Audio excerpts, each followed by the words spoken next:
আসসালামু আলাইকুম দর্শক। এই বর্ষাকালের সময় অতিরিক্ত বৃষ্টি হওয়ার ফলে বিশেষ করে যে টবের গাছগুলো আছে, এই গাছগুলোতে অনেক রকম পোকামাকড় এবং ছত্রাকের আক্রমণ দেখা যায়। সেই জন্য আমি এখানে নিয়ে নিয়েছি সাপ পাউডার। এটা প্রতি লিটার জলে 1 গ্রাম দিবেন। আর একটা কীটনাশক প্রতি লিটার জলে 1 ml করে দিবেন। আমি দুটোকে একত্রে মিক্স করে ভালোভাবে স্প্রে করে দেবো প্রত্যেকটা গাছেই।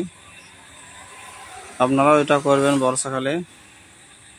7 দিন অন্তর অন্তর একটা ফাঙ্গিসাইড আর একটা কীটনাশক দুটোকে মিক্স করে স্প্রে করে দিবেন, গাছ ধুয়ে স্প্রে করে দিবেন। তাহলে আপনার গাছ খুব সুস্থ সবল থাকবে, কোনো ফাঙ্গাসে কোনো পোকামাকড়ের আক্রমণ হবে না। এখানে আমার গাছগুলোর চেহারা দেখেন, কি সুন্দর গাছ। প্রত্যেকটা গাছ খুব সুন্দর হয়ে আছে। শুধু গাছ লাগিয়ে দিলে হবে না, গাছের যত্ন নিতে হবে। ভিডিওটা ভালো লাগলে একটা লাইক করবেন। আমার চ্যানেলে যদি আপনারা নতুন হয়ে থাকেন, চ্যানেলটা সাবস্ক্রাইব করে বেল আইকনটা বাজিয়ে রাখবেন।